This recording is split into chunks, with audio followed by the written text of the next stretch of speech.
5, 4, 3, 2, 1. Can you please stop? What? Oh.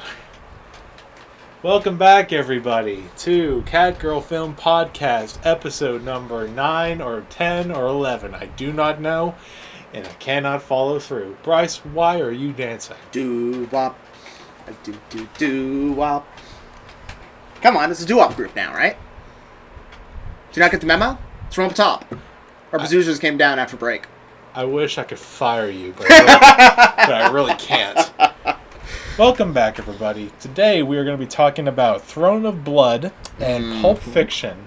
Our first...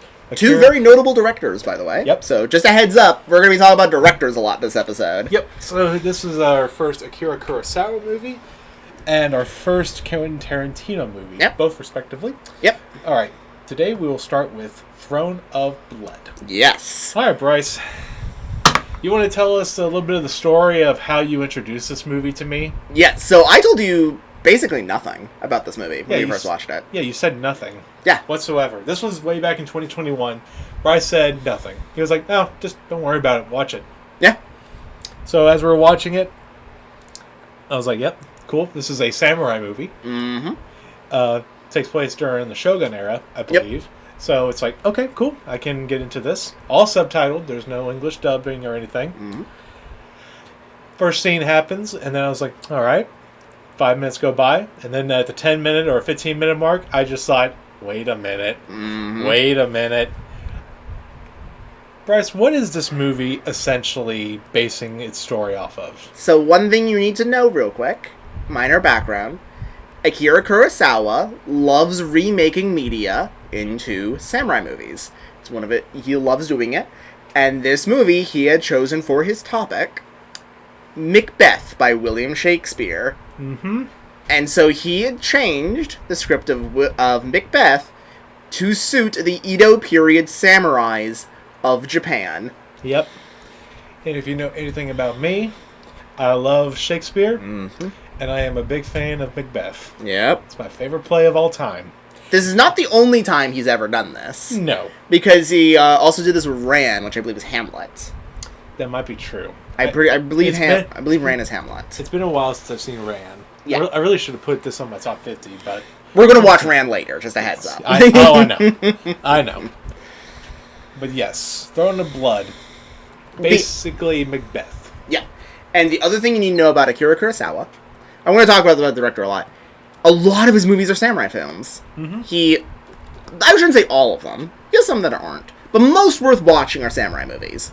Or at least historical pieces. How about this? His most iconic movies are typically Japanese samurai movies. Yeah, which he is a Japanese director. Yes. And he is one of my all-time favorite directors, if not my all-time favorite. Makes sense. He is really, really good.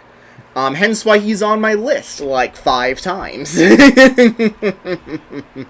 I do not doubt that one bit. Because I do definitely love Akira Kurosawa movies. It's just, I am sad that I did not put any of his movies, I don't think, in my list. Yeah, I know you didn't put any. That makes me sad, and I am very sorry for that. However, Bryce has definitely picked up the slack. I mean, I guess it makes sense. I have a fair bit of animated movies, but meanwhile, you maybe only have 1 or 2. I think I have 2. Well, I think I have, like, maybe more than 2. So, I picked up the slack on animated movies, but you picked up the slack on Akira Kurosawa movies. Yeah. So, with that being said, let's start with our quadratic formula, quote-unquote, of movies. Criteria of good movies. Starting with writing. Yes. So, let me grab this for you real quick. Oh, no. If you want to wind up referencing for us... How accurate of a telling... Crap, I just saw it. It's up there. It's up there. It's in there. Yeah, I know it's in here. I just saw it a second just had ago.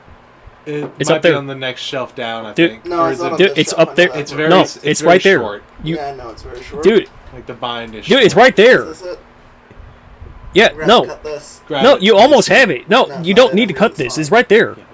Like, dude, no, you don't. He's no, it's right there, no, dude. I'm not cutting this. Right. He's literally stealing dude. from... Oh, okay, there we He's go. literally stealing from... Yep. Yeah, I love Macbeth so much. I mean, I can't really pull it. I can grab that for you. Yep. Macbeth. There's my copy of Macbeth. All right. So, do we want to reference the writing? This is going to be a very odd episode, I think. Okay. So, what exactly do you want to pull from the movie and then equate it to Macbeth? So, do you want to go ahead and go over the acts? What's going to be happening through each of the acts here and what's happening in the movie and how they adapted this? Because oh god, this is one of our first movies that is a notable film adaptation. Because like last episode we talked about a film adaptation, but this one's a very notable film adaptation. Yes. This is going to be a very hard thing to do. I do have Macbeth bookmarked, but it's only because it's one of my favorite scenes in the whole play. Well, let's go over that then. Because what scene did you happen to bookmark? Oh, this was actually Act 1. But actually, no. My favorite line is actually... So whenever you have a paperback book, you know, they can actually bind real badly out here. Mm-hmm. This is the scene that's my favorite of all time. It should be...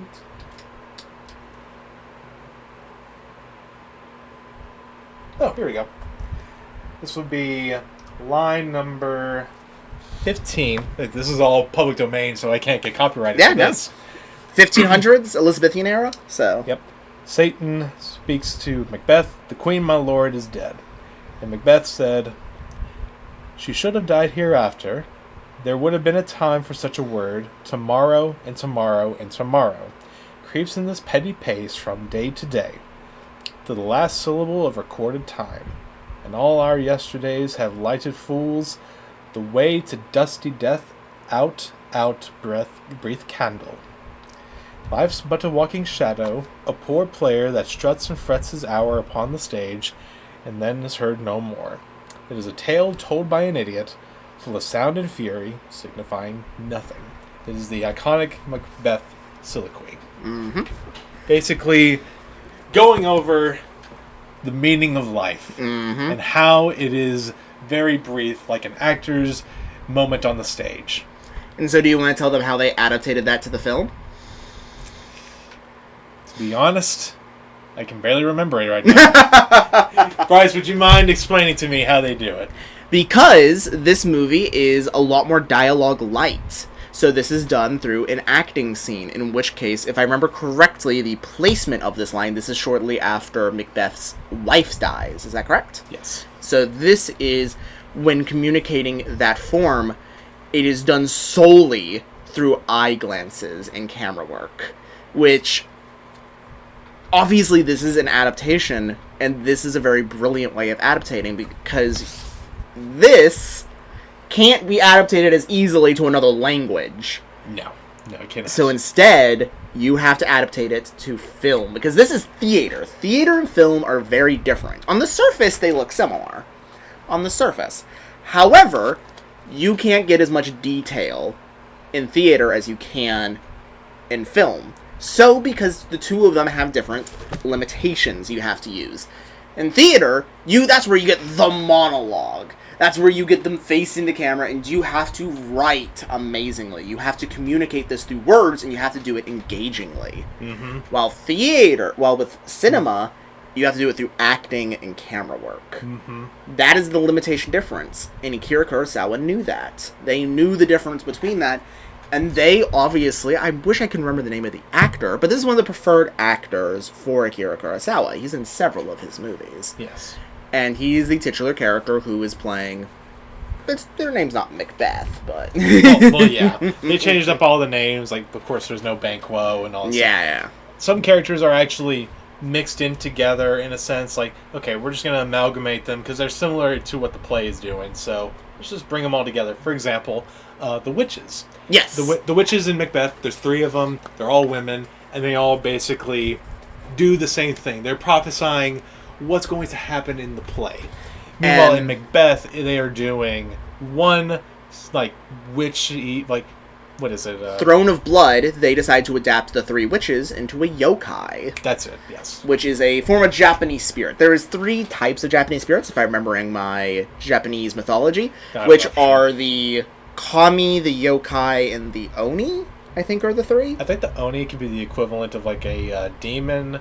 The yokai are just general spirits, and then kami, there are some that are like gods, but they can be also be considered spirits of, like, say, a a feature of nature, like a mountain or a tree, or even something general like hair, for example. For some reason. The kami were typically something you prayed to. Yes.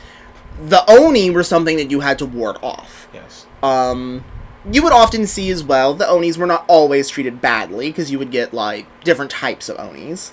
I think there's, like, something special with, like, volcanoes and onis. I'm not an expert in Japanese mythology. Yes. But there's special things going on. Then there's the yokai. These are the spirits you will run into day to day in Japanese mythology. And they could be ill, they could be good. Sometimes both. And that's what they abdicated the witches to. They could have chosen a god, they could have chosen an oni, but they chose a yokai. A spirit of good and bad. Something that told your fate. Mm-hmm. Which is a very smart way of doing it. Yep. This was pretty much where I immediately knew they were abducting Macbeth, was because in the beginning of the movie you had, I don't remember the names of the characters in Throne of Blood exactly, but I can definitely say we're going to use the Macbeth names because it's easier to do. So you had Macbeth and his best friend Banquo. They are in the forest riding on horseback, and then they meet up with this yokai, and the yokai pretty much foretells what's going to happen to Macbeth. And literally, as soon as they return back to their fortress, the beginning of the prophecy literally is fulfilled. Yep. Like, Macbeth is given a promotion. Mm-hmm. Both of them are given promotion. Both are given promotions. Yes. So that just sets into motion of the entire story of Macbeth in the perspective of a Japanese samurai of the Edo period. Mm-hmm. And that's how I pretty much immediately knew, oh, we're doing Macbeth. Yeah. Awesome. And this, for the most part, follows beat for beat the plot of Macbeth. Yeah, details are just changed up a little bit. For example, like the ending of Macbeth. It's mostly cultural stuff. Yeah, it's mostly cultural stuff. Like, some of it don't have to be cultural stuff, but it's just like thinking, okay, let's just change it up a little bit to splice up what we want to do. For example, like Macbeth's fate, he's supposed to be overthrown when the trees start walking, for example. In the play, it's a little bit different. Like, for example, they would say, like, oh, he's going to be taken out by a person that was not born of a woman. Yeah. Meanwhile, he thought, oh, all my men are born of women, so it'll be a lot easier. But no, one of them was born through a cesarean section. Yeah, which is Macduff, if I recall correctly. That would be correct, yes. While in the movie, this is a cultural thing, they change it from one man to the army betraying him, which is a much more culturally significant thing. Mm-hmm. Here in the West, one man slaying another is much more apt, while in a more Eastern country, the community turning on you is a much more powerful thing. Yep. Let's talk a little bit about them firing at Macbeth. Like the army firing at Macbeth. Well, I was going to save that for production. Oh my god. Because there's a lot I have to say about that. I was going to say, like, does this fall under writing or does it fall under I think it falls under production. Okay. Let's move on then to acting. Yes, so I gave a bit of hint to this. The main person playing Macbeth is an actor used fairly commonly by Akira Kurosawa. Mm-hmm. And he is very good. He he clearly comes from a theater background, because he does ham up a little bit. Not, like, exceedingly amount. This isn't, like, Invisible Man, Screaming Woman ham, but there's, like, a little bit of ham. Would it be fair, though, Shakespeare's plays... Like, English, like, if we want to talk about linguistics here, English is a language where you emphasize certain words and then you de-emphasize certain ones, just depending on what you're saying. It's very unique to English in a lot of ways. So, of course, they're going to have some misses where they're going to ham it up a little bit, but that's just the translation from English to Japanese. Yeah. It's a very common thing. Especially when you're talking about English plays. Because you wound up getting, with English plays, you wound up having that kind of common audience where there was the mustache-twirling villain and there was the good hero, and you had to ham up a little bit. And that's just kind of happens with plays as well. You need to ham for a play. Yes. You can't act the same as a screen as you can act on a theater. Like, acting on a theater set, completely different. Minute facial expressions, completely useless on a theater play. You need to be larger than life when you're on a theater like set. compared to a movie, it's a little bit more subtle. You can be a little bit more subtle with this. Whenever it's like Sergio Leone, we're really going to talk about Sergio Leone and his subtlety with cameras and acting. But when we talk about theater, you do have to be a little bit larger.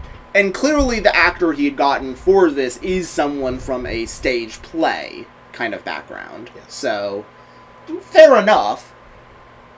But I do think it works well for an adaptation of a play. Yeah. So, other than that, acting-wise, I cannot name a single bad actor in this movie. Mm-mm. They all, generally, the main actor the most, but they all have a little bit of ham. I mean, I don't know. Macbeth's wife, the actress that plays her. True, yes. I thought she fits it perfectly. That is true, Because if you've never seen, if you've never seen the play, or if you've never read Macbeth, which you really should be seeing the play. Plays are meant to be seen, not read. Mm-hmm. That especially includes Shakespeare. It includes Shakespeare. Oh my god. Yes. Don't just read Shakespeare. Watch Shakespeare. Yep. Whether it's a movie or a play, but mostly plays. Please watch plays. If you know anything about Macbeth, you know that it's his wife that's supposed to be the cunning, Black Widow-esque, like, works in the shadows and everything. Like, she's the main person that really pushes the plot along. Like, Macbeth has urgency, but it's his wife that's really the one. Hey, you would be more of a man if you say you killed the king, or if you did this and that. You really see this through play adaptations, but also through this movie. Macbeth is a bit of a weak man. Mm-hmm. He is played as someone, he takes orders, he does not give them. Mm-hmm. Which is why he was seen as such a renowned soldier. Yep. And this movie really plays that up, that he married a woman that was too powerful. Power hungry. Yes. It is hard to say that, the best way you could describe her, she's driven by ambition. Yes, absolutely. She's very similar to dictators in the sense of, what can I do to get power? Yes. And she's willing to do anything to climb up the social ranks. Until everything meets a head. Yeah, eventually all that catches up with her, and she commits suicide, and that's when we get the soliloquy happening. Yeah.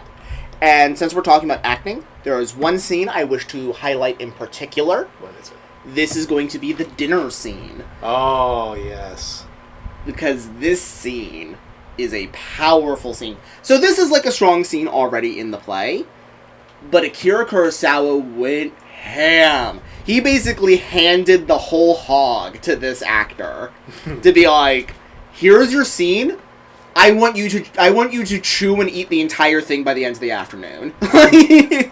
So, if I remember correctly, this would be the scene where Banquo's ghost shows up and is scaring Macbeth. Yes. So, if you haven't seen the play, during the play, Macbeth is told that he has to get rid of Banquo because he would be him and his son would be in the way of Macbeth reaching the upper echelon of, the entire clan. So, as soon as he gets rid of Banquo, his best friend, the dinner scene happens, and he is haunted by Banquo's ghost. He's literally watching him and just toying with him the entire time.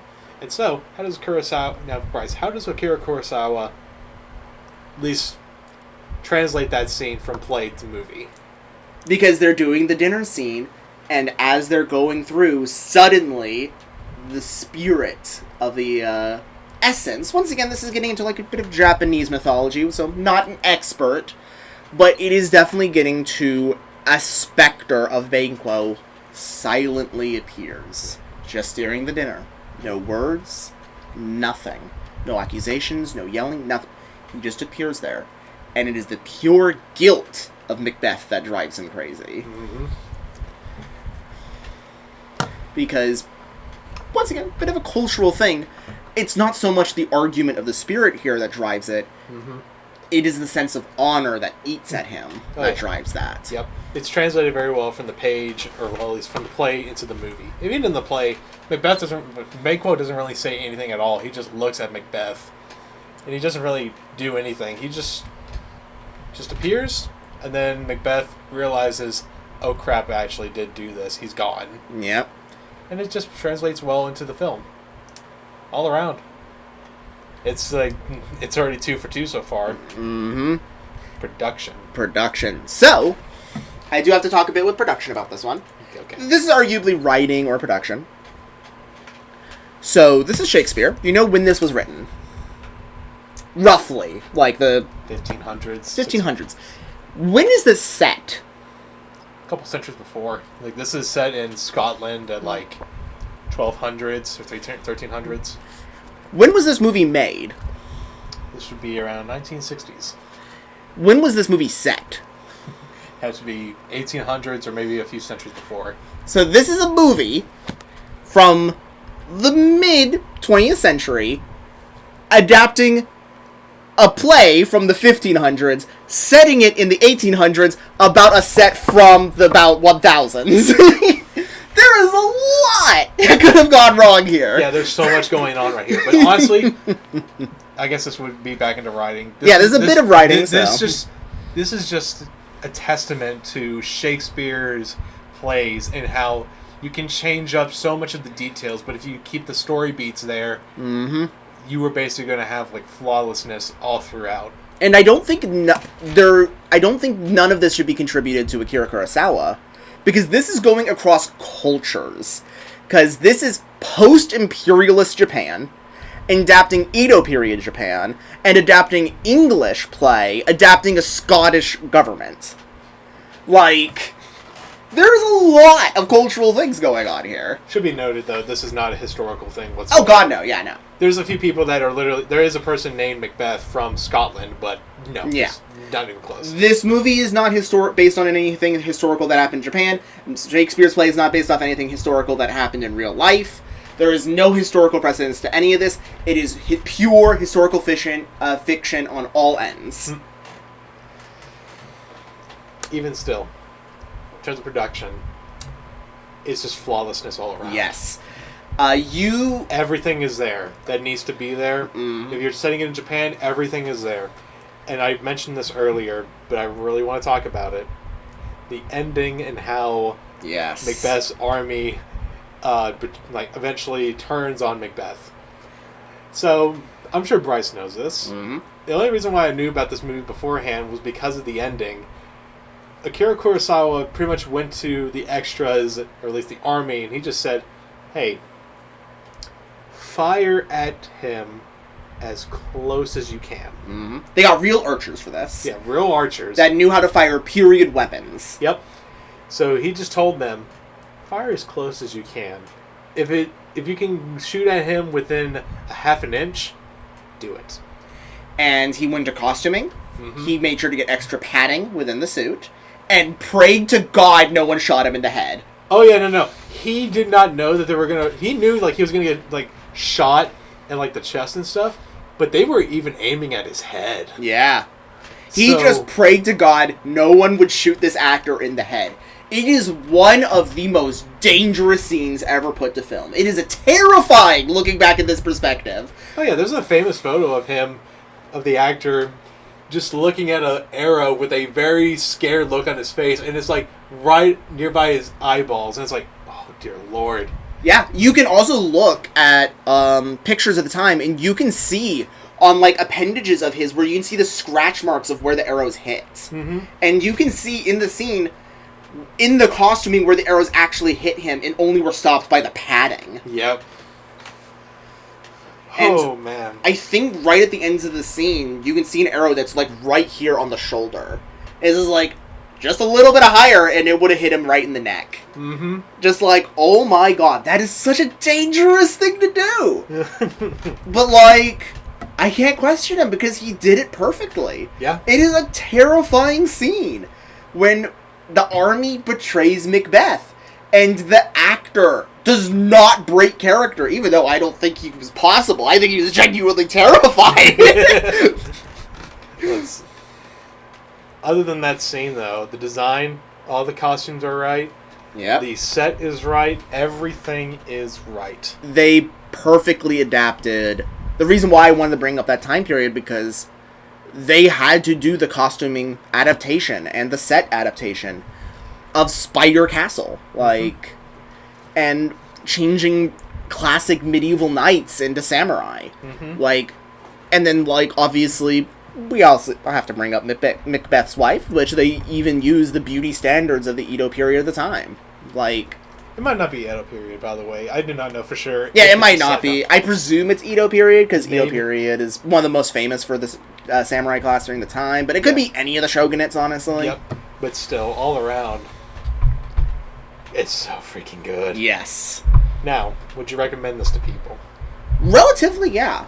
I would say this is a relative recommendation. I would honestly really recommend it to teachers that, especially like most high schools around the United States, for example, you'll read Macbeth. Yes. At least Shakespeare, for example.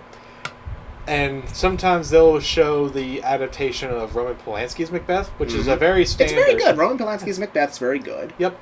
But honestly, if you really want your students to have some memorable things with it, I mean, of course, like, the Roman Polanski's follows the play basically beat for beat. There's 3 good adaptations of Macbeth, in my opinion. There's 3 good ones. Excluding, like, the gimmicky ones, like the restaurant one and all that. Yeah. Excluding the gimmicky ones. There is Macbeth by Roman Polanski. Roman Polanski, but very good movie. Yes. Then there is the pseudo-film stage play with Sir Patrick Stewart. Oh, yeah, that's right. Which is a pseudo-adaptation to one of the World Wars. We're not exactly told which World War, but it's one of the World Wars. I presume it's the first one. I think it's 2, actually. Really? Okay. I think it was 2. I remember seeing some bits from it, and it looked like World War II. Yeah. It's very good. Yeah. And the final one is Blood. Throne of Blood. Yep. This is the hardest one of the ones to really get to your students because this is the language barrier. Yes. Naturally, the students are not going to want to read it. Unless they watch anime. Yeah. That will pretty much be a given for them. Which There might be another one, though, that I have not seen yet. And you would recognize this actor a little bit. He used to play a doctor. David Tennant. I have not seen that one. Yes. If I remember right, it was David Tennant. He would play an amazing Macbeth. I will make sure to watch it soon. And David Tennant? Oh my god, I can see him playing an amazing Macbeth. Holy cow. Yep. I don't know if it's available to watch through streaming or anything, but I will definitely make sure. And if it's good, well, it probably will be good, we'll review it on the podcast someday. Yeah, probably. We'll probably go through like a Macbeth episode or something like that for fun. Anyway, yeah, like the 3 most famous ones, you have Roman Polanski's, you have Patrick Stewart's, and then you have Throne of Blood. Yeah. I would still recommend this to people. Yeah. I mean, if they can get over themselves and actually read subtitles a little bit. Yeah, it's the language barrier is the biggest thing. If the language barrier is going to bother you, then obviously... I think people should just get over it and actually do it. I mean, if you have a hard time keeping up with subtitles, like reading and stuff, I get it. But damn it, please watch this movie. Yeah, it's still really good. If you know the plot of Macbeth, then you'll be able to follow the movie. Yeah. How would you rate this out of 10? I think this is a 10. I love the adaptation of this. If we're going to ask, like, this is one of the best adaptations of one of the best plays of all time. Like, this is my favorite Shakespeare play. We're going to have to make a Macbeth movie at some point in our lives. Is this also your favorite? Obviously, yes. I use this thing as a basis for things all the time. Yeah, it's a 10 for me. It's easy. It's easy for me to say. It's honestly a 10. Yeah. I don't know for sure I could ever say there's a 100% best Shakespeare adaptation, because I haven't seen all of them yet. Yeah, obviously. There's so many. So many, but this is up there as, like, you can make the case that this is one of the best ones. Yeah. If not the best one. Yeah. Alright. Now, the next director. Quentin Tarantino's Pulp Fiction. Yes. Alright. So this was the movie that really put him on the map. Yep. Wasn't his first major hit? Yeah, because... Reservoir Dogs? Yeah, his first movie, My Friend's Birthday. His actual first movie, which is the one everyone actually talks about as first movie, Reservoir Dogs. Yep. And then... Pulp Fiction.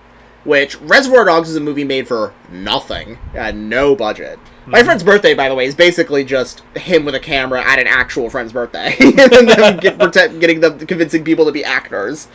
The most famous thing you know from My Friend's Birthday, by the way, is Top Gun is secretly a gay film. That's the most famous scene from My Friend's Birthday. I mean, I honestly can't disagree. If you've seen the volleyball scene from Top Gun, then you will intensely agree. I have a friend, by the way, that gets so angry anytime someone mentions Top Gun is a gay movie. I do not get... He gets so angry about it. And some people are really that homophobic. Yeah, I know, but... It's ridiculous. Anyway. But then there's Reservoir Dogs, and then there's Pulp Fiction. Yep, and this is the one that really put him on the map. Yes. So this is with Samuel Jackson. Mm-hmm. John Travolta. It has a bunch of other people, like Bruce Willis is in it. Yes. I think Christopher Walken's in it for a short bit. Yeah, that's right, yeah. Uma Thurman is in it. Uma Thurman's in it. Yep.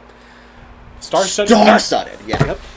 So, before we get to our quadratic formula of some kind... Just call it the Punnett Squares. Fine. Fine, we're going to call it the Punnett Squares. We shouldn't actually call it that. Should we go over a little bit of our history with Pulp Fiction? Yes. So, we have like a handful of movies. We're probably going to cover all of these, by the way. But historically, there's like a few movies that we watched together right at the beginning. Yes. The first movie we ever watched together was Breakfast Club. Second movie we ever watched together was Dick Tracy. Third movie, I can't remember what that was. Oh, it was a Food Fight. Oh, yeah. Third movie was Food Fight. Good lord. Then we tried watching Ringu. And then we just like, because it was weird. We just couldn't actually like start Ringu. What was Ringu? The Ring. The Japanese The Ring. Oh, yeah. Wait, no, it wasn't Ringu. It was something else. It was something akin, it was like, it was a Japanese adaptation. Wait, no. It was the original Japanese The Ring. I think it's called Ringu.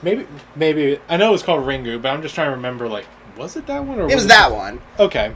Well, because I remember we got it, and then someone with us was like, no, I wanted to watch the American adaptation.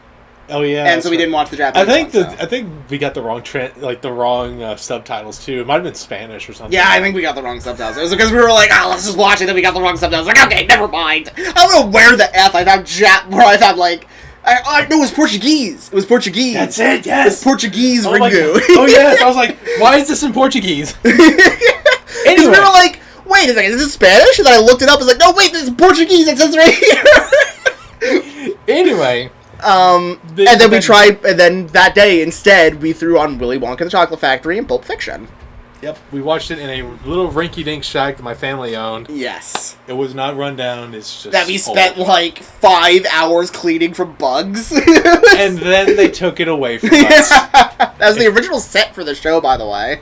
Well, yeah, that was right, yeah. Because that's where we filmed the unaired pilot. Oh, yeah, the unaired... There are a handful of missing episodes, and some are lost forever. I'm sorry, people. We're probably never going to put them out.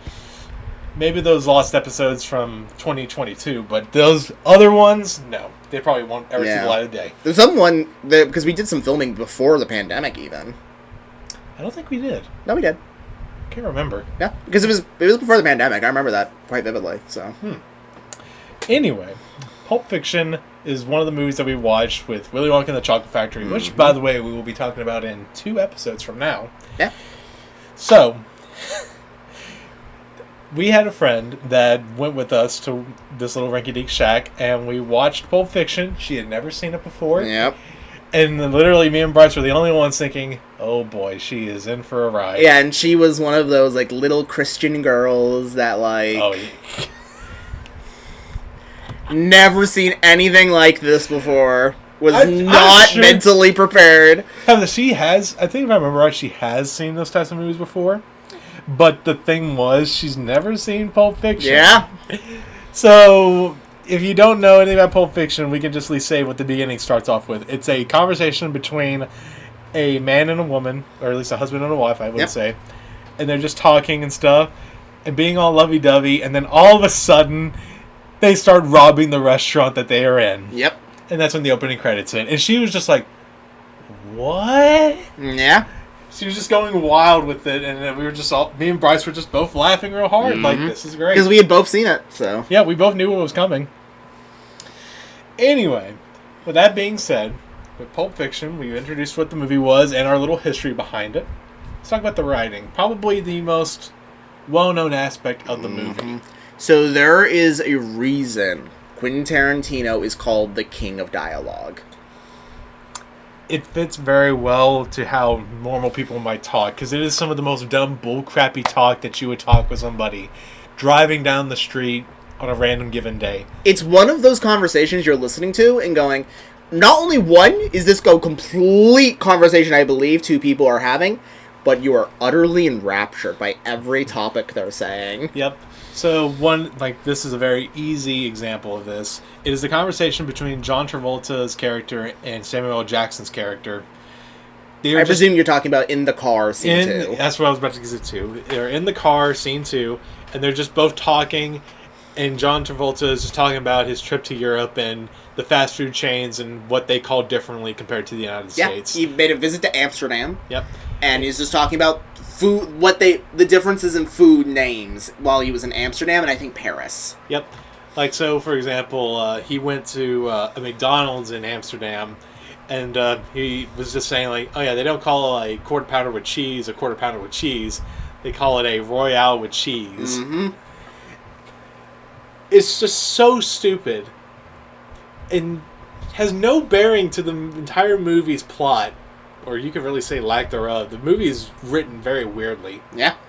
So, yeah, another thing, it is told completely out of sequence. Yes, each scene is very different. Like, for example, at one point, John Travolta's character is killed, but he's literally at the very ending scene of the movie. Yeah. So, we start off kind of midway through the movie, then we go into the very beginning, and then we go to the very end, and then we go to the middle. I think somebody actually went through and cut the movie to where it would, if it was actually following the sequence of how it's supposed to be told, they said it just feels wildly different. But also, it's just like, for example, like the movie ends with Samuel L. Jackson and John Travolta's character in the restaurant as it did in the beginning of the movie. Meanwhile, if the true ending happened in the movie, it would be Bruce Willis's character and his girlfriend riding off into the sunset in a motorcycle. It would start off with the same thing relatively outside the dinner scene. Yep. It would start off with them starting in the car, but would end with Bruce Willis riding off on Zed's dead, baby.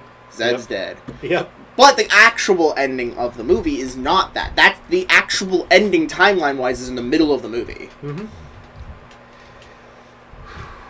So, that is the thing to note.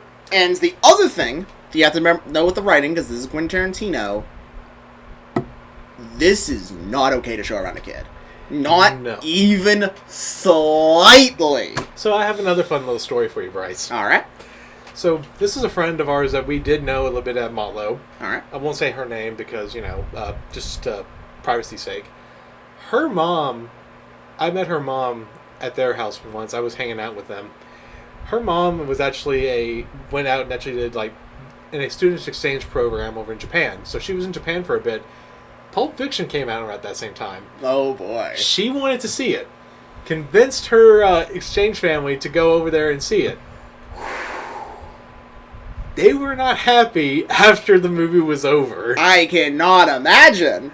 Really enough, it's like the Japanese, they do a whole bunch of weird stuff that will sleaze out a bunch of Americans. Because it was Pulp Fiction that sleazed out the Japanese. Yeah. It's very interesting. But I don't know what kind of family she was living with, but she just told me, I wanted to see this movie, and they said, alright, sure. And, of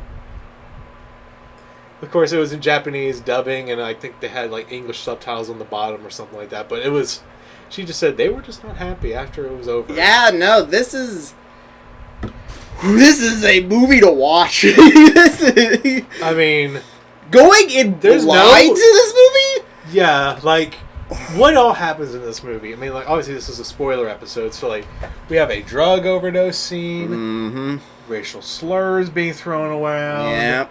People getting shot and killed, guy gets raped or sexually assaulted. There's a gimp. Yes, there's a gimp. There's a gimp. It's just everything in this movie is there. This is classic 90s edge. Yes. If you know about how edgy the 90s were, this movie, I shouldn't say started it, but was a key factor to that culture of the 90s edge. Yep. I like to think this is also... Wasn't this for a time the internet's favorite movie? Probably. Because I remember it always was referenced online. Like, whether it was a line or you would just see images of John Travolta and Samuel L. Jackson's character, just a silhouette of them with their guns pointed out. It's just like, yeah, people loved this movie way back in the day. Heck, this might have been the quintessential movie for the film bro archetype. Probably.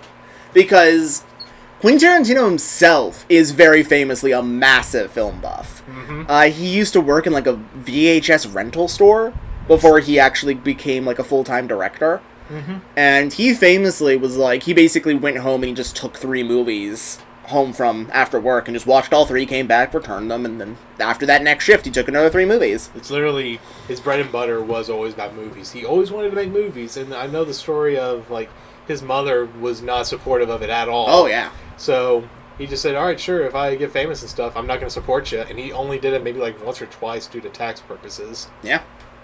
But dude loves his movies. Oh, yeah. The other thing you have to note about the director is, if I recall correctly, when Quentin Tarantino has served prison time. Oh, yeah, he has. Yeah, and you can kind of tell, because this is one of those movies that watching it's like, yeah, this is probably the favorite movie of, like, the typical guy who's been to prison. Oh, man. Is there anything else for writing? Because I think this is just, it's an all around amazingly written movie. This is not a technically well-written movie, as in, like, most of the lines in this movie can be cut easily. Yeah. Most of the lines in the movie are bullcrap. Like, they're not important. But honestly, I think it just adds to fleshing out the characters, at least who they are and whatnot. Yeah. I mean, this will kind of segue into acting and stuff, but everybody seems to think, like, how everybody's introduced to the movie, like, how it's like, you're introduced to a character based off of a line. I don't really think so. It's more or less, like, just their voice and just manner of speaking. Like, for example, Uma Thurman's character, she's not introduced by her look, which is very iconic. She's not introduced by anything else, just her voice. She just tells Vincent, for example, go inside and have a drink. I'll be out in a minute. They'll be outside in 2 shakes of a lamb's tail. Yep. Alright, so the acting. Stars of the cast! Yep. Amazing! Yep. Like, there's not a bad acting role in this entire movie at all. Yeah, no. Like, it is a star-studded cast, and these are, like, top of their game for several of the movies. Like, this is the best John Travolta movie. How dare you shame Battlefield Earth? I knew you were gonna bring it up. I was like, God, I saw that face you were making. He's about to effing talk about Battlefield Earth, isn't he? I could have said Gotti. You could have said that, true, yeah. Yep. Well, like, oh or my I God. could have said that one weird movie that's based on a stalker situation. Yeah, John Travolta is one of those weird ones. He's not that great of an actor, but this is definitely his greatest role. Because his acting is like, he's fine. It's odd that he's such a well-known actor. He was famous from a television show in the 70s. Yeah, I believe that, so. Also, if I wanted to be serious, I could have said, how dare you shame Grease? That's true, I forgot he was in Grease, yeah. Mm-hmm. With Olivia Newton-John. Yeah, Olivia Newton-John. May she This is rest in before peace. Physical, even. Mm-hmm. So, this is like very young also, Newton-John. and also, Saturday Night Fever. True! Saturday Fever! You know what? Fair enough, you convinced me. Yeah, yeah, you convinced me. You got me. Yep. Anyway, yeah. Well, let's see. There's also Samuel L. Jackson. I don't think this was his most famous one that really broke him out into the mainstream. No, he did a few things before this. Yeah. But this is definitely like this is a notch on his belt, like a huge one. Because before then it wasn't like that big, but like this really helped him. Yep. Let's see. Bruce Willis is still Bruce Willis. Yeah, he did Die Hard like a decade before this. Yep. So like, Uma Thurman. Yeah. Fantastic as ever. Yep. Honestly, I just have nothing to say about acting. It's all good. Production. Okay. So there's one thing that has to be brought up with production. Oh, dear God. So number one, this is a very violent movie. Yes. Very violent. That goes for all of Quentin Tarantino's movies. So just a heads up, this is a gore fest. This is a gore fest of a movie. Yep. But the other thing to note, because we figure this is one of those aspects that has dated interestingly, and I think actually leads to a very interesting discussion. Because one thing that becomes very evident after this, like probably about a decade after this movie came out, Quentin Tarantino is into feet. And feet are a big, prominent thing in this movie. Why'd you have to bring it up? Because it's very important, actually. Okay, go It's ahead. very important, actually. Because this leads to a very important discussion of sexualization in media. Yes. Because there's two very important aspects to this. Because this movie was very, very well received. And we had no idea about this for like a decade later. Yep. And this is where it gets to, because some people, there's a big divide here. Any kind of sexualization in a media immediately will attract backlash. So, like, if a woman's put in a relatively skimpy outfit, a general audience is going to be like, why the F is that there? Well, some people are going to be like, it doesn't really take away from the product for me. It's not that big of a deal. Mm-hmm. So that's where the divide happens. And now we have to bring up this odd fetish thing in here. Okay. Because, obviously, he included this because he liked feet for a lot of these aspects. Yeah, I mean, literally, Uma Thurman, there's a whole scene where she's dancing in a 1950s era-style restaurant, completely footless. Mm-hmm. And I don't even know if she was wearing heels to this place. No, she was wearing flats. Then, yeah, there was no point in her taking off her shoes. Yeah. And there's, like, the whole conversation right at the beginning about foot massages and stuff like that. Like, at the time... Nobody knew. No one knew. So they watched this and they were just like, yeah, no, like, this is just a funny thing. Feet keep coming back into the movie. It was just a theme that feet keep getting brought back up. Yep. Decades later, we wound up figuring out Quentin Tarantino is deeply into feet. He's a bit of a degenerate about feet. So now we have to ask this aspect about where do we cut the line on sexualization in media, particularly film. Because obviously some people draw the line very harshly. Any kind of sexualization of any type of character, immediate no-go. If there's a girl in a skimpy outfit, F that, that's a bad decision, cut it from the movie. Well, some people, they look at the things that are on, like, the screen, and they're like, I don't really care. For me, it's normally, if the woman consents, then yeah, it'd be fine. Yeah. And also if it serves the plot. But yeah, the whole feet thing, it's hard to look past that. Yeah, so this is also where another aspect gets drawn in, because serves the plot how? Because there is an aspect of, like, obviously we can talk about, like, I shouldn't even say 19, but, like, let's use the second Star Wars movie, for example. There is a scene where Queen Padme has her midriff on her shirt ripped off. Yep. That's kind of just like a deeply whatever thing. Like a kid watching that kind of just doesn't care. That doesn't really remove anything from the movie. Doesn't serve the plot, but it also doesn't take away from it. Mm-hmm. But very clearly, this was a decision made by George Lucas because it made the character look sexy. So gotta get those toy sales up somehow. Yeah. So this is where we have to make the decision of where do we draw the line with sexualization in this type of thing. Mm-hmm. Because ultimately the feet stuff, it's a theme in the movie. It doesn't take away from the movie. Matter of fact, it adds to a consistent theme. For some reason, people keep bringing up feet. It keeps coming up. It's very funny. Yeah, like, it's... At the time, when this first came out, it seemed like a very ridiculous thing. Like, a foot massage, and, like, then... Like, a good example of this is that they keep talking about a foot massage. And it's like, this guy got killed over a foot... Not killed, but, like, paralyzed over a foot massage. And the first time we're really introduced to Uma Thurman's character, outside of, like, speaking on the microphone, she walks into the scene and then poses with her feet. And at the time, that had a heavy emphasis being like, oh, that's the feet. That is the thing that might have gotten this guy paralyzed. But now we also look at it, and it's like, he probably included that shot because he liked how it made the girl look.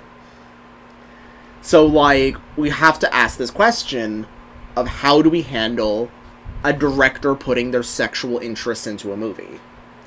Also, you could definitely say that to animators, I guess you could say. Yes. Because a large amount of what people are recognizing nowadays, there's a large amount of fetishism, or at least accusations of fetishism within children's cartoons. Yes. So I am not qualified to talk about that, but I figured, yeah, you can go off on that. So yeah, this is a very important conversation I feel has to be brought up, because Pulp Fiction's a good medium to discuss it.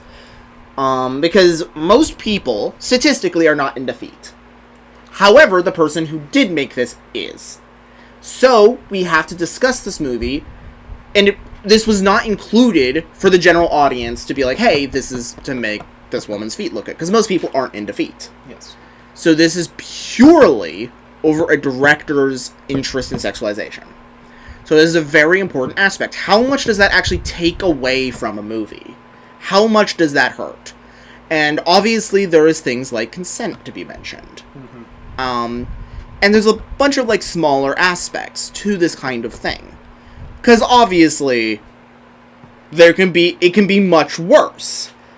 I think Roman Polanski could be directing the movie and include something like that. So. I cannot wait when we get to the pianist. And we can talk about Roman Polanski. I can finally have my weapon of choice out to talk about Roman Polanski. So yeah, Roman Polanski, by the way, in case you don't know, this is like the 5th time we've mentioned him. He diddled some kids. He diddled a kid, yes. He diddled a kid, sorry. Yeah. Well, at least one we know for sure. I think she was actually a teenager at the time, but that does not change anything. Yeah. She was a minor. Yes. And then he ran away to Paris. Yes. You know, he would actually have the easiest way to get sympathy from the public because of what happened to his wife, Sharon Tate. But of course he had to get with a minor and do all that shit. Yeah. And run away. Yep. And he was an old man when this happened, too. So it's like... I don't think he was that old, actually. It was like maybe a decade after... I'm talking about like, the age gap. Oh, the age gap, yeah. That was wild. Like, not only was it a minor, it was a ridiculous age gap. Because he was like 50 or something. Something around that time, yeah. So that... We're talking like a 40-year age gap. Yeah. 30 to 40. Yeah, but hey, honestly, like, you could actually make a similar conversation of that. Like Roman Polanski, one of his most iconic movies is Rosemary's Baby. And it's this whole thematic emphasis on femininity and all these like things that are considered feminine. It's like the entire motif and like the themes of Rosemary's Baby rings hollow because of what Roman Polanski ended up doing. Yeah. So yeah, you're kind of figuring out like, is this person the right one to do it? Because like, look, you have Tarantino, who is a very big feet fetishizer. Mm-hmm. Made a movie where feet are a prominent motif in it. What if he wasn't into feet? Yeah. Would he still be allowed to do that? This is where death of the author really comes in. Death of the author is an idea within film and theater appreciation. You also get it in literature. Yes. Hence where the name comes from. Also, it comes from literature. But yeah. Where you are observing a piece of media and you are having to gauge for yourself how much are you going to remove the material from the person. So for some people, it's not at all. For some people, it's entirely. Then there's like obviously the gray area. Mm-hmm. So talking about sexualization within media, particularly for Pulp Fiction, how much do we remove Quentin Tarantino from the product? How much do we death of the author from this? Yes. Because he obviously made it with this intent.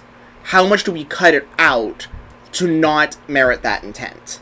Because we're going to get that for some authors. Some authors, I can't remember what the famous book is, but there was a very famous book written by an author, and when people ask him years later what the message in the book was, he stated that and everyone ignored it.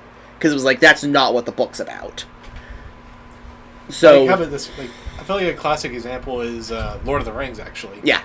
Lord of the Rings, Tolkien is not a big fan of allegory. Yeah. He always said, like, my stories are not based off of anything. Mm-hmm. Like, there's no overarching meaning or anything behind it. But people continue to this day, keep on saying, Lord of the Rings is very much showing PTSD and World War I. It's a very big motif, and which would make a lot of sense, though. Tolkien fought in World War I, and he actually did seem to suffer some form of PTSD. And that was a very big thing in the ending of Lord of the Rings, about Frodo literally leaving because he could not handle the many traumas that he suffered when taking the ring to Mordor. This also does have a large aspect in Tolkien's life experiences, because he was born in Johannesburg, and then he moved to a very rural part of England. And during this time, industrialization was beginning to really grip that period, and you can really see that within his works. Yep. He said there's no allegory, but you can see the death of the Shire and how it's slowly vanishing. And you can see that's definitely an allegory for his experiences in the countryside. Yep. And his life leaving Johannesburg. Mm-hmm. So. Let's try to pull ourselves back into Pulp Fiction. Yes. We were talking about acting and then production. Yeah, we went into production. Yeah. The last thing I want to mention is, going into this movie, there's going to be a lot of things about your perspective on death of the author. Because obviously death of the author should be handled across all aspects, including sexualization in media. Yes. If you decide to remove... If you're a strong believer in death of the author, that you will not care about authorial intent, it is purely what you observe from it. Obviously, if you are observing this is sexualized media, then you cannot observe death of the author then. So if you watch Pulp Fiction and going, this is sexualization of feet, you cannot use death of the author here. You have to truly believe in Quentin Tarantino's intentions. Yep, that's authorial intent. Yes. While, if you're going, nope, there's no sexualization here, I do not care because this is going to be something clearly cut out, that's death of the author. You do not care about authorial intent. Yep. That should also be carried over to other movies. So just a heads up, whenever we handle a movie, this is the movie that most accurately handle that. Whenever we encounter a sexualized character on screen, you have to ask death of the author. Mm-hmm. How much is authorial intent? How much is death of the author here? So this is why I wanted to bring it up, because it's a very important discussion that I don't think is mentioned much, and Pulp Fiction's a great medium to discuss it. Because we're not talking about, like, effing, like, guiding, shoot, I'm forgetting the name of the person, the actress that was loved to be used by Michael Bay. Oh. Forgot her name. But, like... I know who you're talking about. Her walking in like Daisy Dukes in a crop top. Can't exactly use this discussion for there, because it's weird, and this is like a thing observed to be sexual by most people. Mm-hmm. Pulp Fiction, this is a thing observed not to be sexual by most people. So this is a very important discussion to have. Gotcha. Hence why I wanted to have it here and under production. So... Makes sense. And also I feel it's a very important warning for a lot of people going into this movie. Yeah. So... Interesting. Alright, well, design. Yes. So, the other thing I want to talk about, this is, first off, a very well-designed movie. But, I want to get into a trivia point, actually. I don't bring up the trivia points very often. I think I know which one you're going to talk about. Samuel Jackson. Really? Yes. What is it? Because, do you know the story behind the wig he uses? The wig? Yes. Because he uses a wig. Oh, yeah, huh. Because originally in the script, Quentin Tarantino wrote that he wanted Samuel Jackson's character to wear an afro. So he's going with the Black Dynamite. Yeah, he wanted the Black Dynamite kind of look. But then the costuming went out and they got the wrong wig. They got a Jerry curl. Because they just didn't know what African hairstyles were. They just got a Jerry curl. And Quentin Tarantino was like getting all mad, and Samuel Jackson came up to him and was like, no, yo. It's fine. It's fine. Because at the time, hip-hop was popularizing the Jerry curl. Because this is when like a lot of rappers were beginning to begin using that. Which would like... Oh, I actually know this was later, because I was about to say Dr. Dre, but I think Dr. Dre was a few years later. No, this is around the same time. This is around Dr. Dre? Okay. Well, yeah, like NWA got really popular, and like they really broke out either 89 or 90. Yeah. And that's when they really hit the hip-hop rap scene, really kicked off with them right there. Yeah. I mean, I know grunge came out a few years later, but I'm talking about rap. Yeah. That's when... The hip-hop rap, like transition from hip-hop into rap. Yeah. Which was by NWA, if I recall correctly. Yes. But like... Unless you're like this one radio show that I heard saying, "Oh yeah, rap. It was heavily influential by people like Ice Cube." And all I thought was when I listened on the radio, I was like, "I hope to God Ice Cube is not nearby." Wait, no, not Ice Cube. No, Vanilla. Did I say Vanilla Ice? Vanilla Ice, yes. That's Vanilla Ice. Yeah, it was Vanilla Ice. That's what I presumed you meant, yeah. Yeah, it was Vanilla Ice that he said, and I just thought, oh my God, if Ice Cube was here, he would murder that guy. Vanilla Ice. In case you don't know, Vanilla Ice, he more abused the popularity of rap than developed it. He ruined one of the best Queen songs of all time. One of the best duet songs from Queen. To the point where even Queen has mentioned, we have a hard time even playing that in concerts because people think we're doing Vanilla Ice. I was like, oh, I feel bad. I feel so bad. But yes, Vanilla Ice, famous for his one-hit wonder and making Ice Baby. Yep, Ice Baby, and he made a very shitty movie. And now he made a really crap board game, too. Did you see the board game? I never saw the board game. Oh, the board game. It's so crap. It's so funny. He made a board game about his song. It's so bad. How can you... So bad. I'll be honest. I don't even know the lyrics to his song. I just thought he was just rapping like... He sounds like how a white guy would rap. The one good thing that ever came out of that was effing rapper John Cena. He just retired recently. Yeah. There's also another thing about Vanilla Ice that he does now. Do you even know what he does nowadays? If his show's still going? I saw a recent thing about it recently. What is it?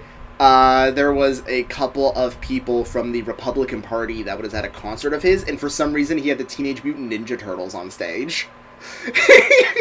What I was going to go with was that apparently he had a television show where he did home remodels.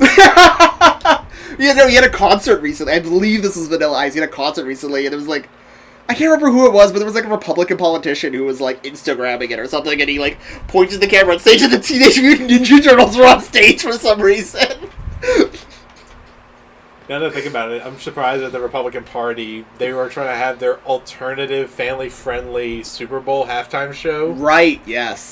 They only brought in, they brought in country stars and other crap like that, but their headliner was Kid Rock. Yep. Of all people. And I was like... I'm surprised he's still working. I mean... He may have diddled kids, so he definitely fits the Republican model. Anyway... Topical! Yes, topical. We are not a political channel. Only when I want it to be. Anyway, for design... Yeah, I did not know about that with the wig part. Actually, I thought you were going to talk about how apparently Pulp Fiction created the 1950s era style restaurant chains. Jackrabbit Slim. Yep. I honestly thought you were going to go with that. No, I want to talk about the Jerry Curl. Interesting. Because I felt it really tied into the time period of the movie, and it's something to consider because this is another aspect of authorial intent, and moving away from that, but... Yep. He wanted Black Dynamite with the afro, and Samuel Jackson's like, no, I want, like, Dr. Dre with, like, the Jerry curl. So. I don't really have much for that. But, like, the difference in black culture. Oh, yeah. So. I don't really have much for design. I just think it's good. Like, it's really... It feels, Jackrabbit Slim is one of the most stylized sets ever made, honestly. Yep. I was going to say, besides that, it's very subtle. Like, it's just very SoCal of the time period. And it's like, I like it. It's good. Would you recommend this movie? Oh, God. Generally. This is like you really need to know someone before you can recommend it to them. The best way I can just... If I was going about it...